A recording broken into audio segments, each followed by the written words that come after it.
اس رات کو جو ہے وہ واضح نہیں کیا گیا کہ یہ 21ویں شب ہے، 23ویں شب ہے، 25ویں شب ہے یا 27ویں شب ہے یا 29ویں شب ہے، بلکہ فرمایا گیا طاق راتوں میں تلاش کرو۔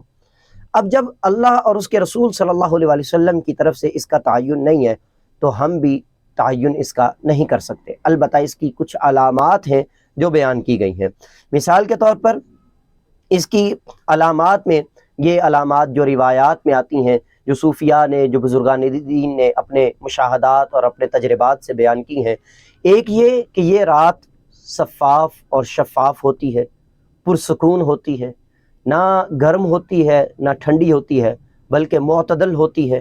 اور اس کی صبح کا جو سورج ہے وہ بغیر شعاؤں کے ایک ٹکی کی مانند وہ طلوع ہوتا ہے، اور اس رات کا چاند وہ ایسے نکلتا ہے جیسے بڑے تھال کا کنارہ ہو، اور اس رات میں جو ہے وہ ایک خاص فضا اور ایک نور ہوتا ہے جس کو اہل بصیرت ہی سمجھ سکتے ہیں۔ یہاں یہ بات بھی یاد رہے، اس کی جتنی بھی علامات ہیں ان تمام علامات کو اہل بصیرت ہی جان سکتے ہیں، قلبی بصیرت کی بنا پر دیکھا جا سکتا ہے۔ ہر شخص کی آنکھ وہ آنکھ نہیں جس کو ان علامات کا پتہ چل سکے۔ آنکھ والا تیرے جوبن کا تماشا دیکھے، دیدہ ایک اور کو کیا نظر آئے وہ کیا دیکھے۔ شب قدر کے تعین کے حوالے سے یہ بات بھی ذہن میں رکھ لیں، اس میں اپنے اپنے صوفیاء کرام نے مشاہدات اور تجربات کی بنا پر بعض نے کہا کہ اگر اس کا آغاز اس دن سے ہوتا ہے تو یہ والی رات ہے، اس دن کا آغاز اس دن سے ہوتا ہے تو یہ والی رات ہے۔ یہ ان کے مشاہدات ہیں، یہ ان کے تجربات ہیں۔ بعض نے کہا پرندے ایسے ہوتے ہیں، بعض نے کہا جانور ایسے ہوتے ہیں، بعض نے کہا سمندروں کا پانی میٹھا ہوتا ہے۔ یہ مختلف قسم کی روایات اور مختلف قسم کی باتیں یہ اس کی علامات کے ضمن میں ہمیں دیکھنے، سننے اور پڑھنے کو ملتی ہیں۔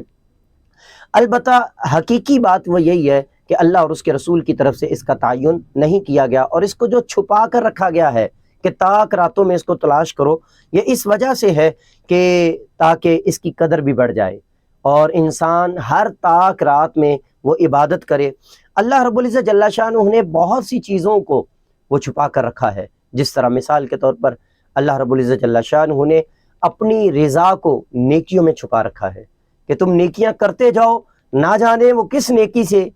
تم سے راضی ہو جائے۔ اللہ نے اپنی ناراضگی کو گناہوں میں چھپا رکھا ہے، نہ جانے وہ کون سے گناہ سے ناراض ہو جائے، تو اس لیے جو ہے وہ گناہوں سے بچتے رہنا اور اجتناب کرنا۔ اللہ نے اپنے نیکوں کو، اولیاء کو بندوں میں چھپا رکھا ہے کہ کیا خبر کون نیک ہے اور کون نہیں، جس طرح کہ اللہ تعالیٰ دلوں اور نیتوں کو دیکھتا ہے، صورتوں کو نہیں دیکھتا۔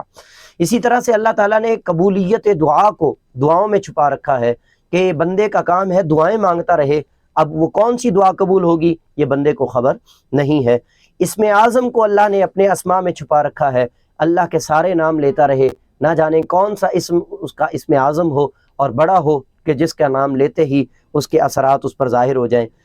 توبہ کی قبولیت کو توبہ کی ہمیشگی پہ چھپا رکھا ہے کہ بندہ ہر وقت توبہ کرتا رہے، نہ جانے کب اس کی توبہ قبول ہو جائے۔ اور موت کو اللہ تعالیٰ نے چھپا رکھا ہے تاکہ اس کی فکر میں بندہ لگا رہے، ورنہ اگر اس کا تعین بھی ہو جائے تو بندہ جو ہے وہ فکر آخرت کو اور فکر موت کو بھلا دے۔ اسی طرح اللہ تعالیٰ نے ایک اہم رات کو، ایک عظمت والی رات کو، ایک فضیلت والی رات کو، ایک اشرف رات کو تمام طاق راتوں میں چھپا رکھا ہے تاکہ بندہ زیادہ سے زیادہ اس کی تگ و دو کرے اور اس کی فکر میں اور اس کی تلاش میں اپنے اعمال کو بجا لائے۔ اس رات کی ایک فضیلت یہ بھی ہے کہ اس رات میں اعمال کا اجر و ثواب بڑھ جاتا ہے۔ اب اس کا تعین نہیں کیا گیا اس وجہ سے کہ جس طرح کسی فضیلت اور نسبت کی وجہ سے نیکی کا اجر بڑھ جاتا ہے، اسی طرح اس میں گناہ کی وجہ سے اس کی جو سزا ہے وہ بھی بڑھ جاتی ہے۔ تو اگر تعین ہو جاتا اور اس میں کوئی گناہ کرتا تو یقیناً اس کی سزا بھی بڑھ جانی تھی۔ اس کا تعین نہیں کیا گیا تاکہ انسان ہمیشہ اللہ کے فضل اور اس کے رحم کا امیدوار اور طالب بنا رہے۔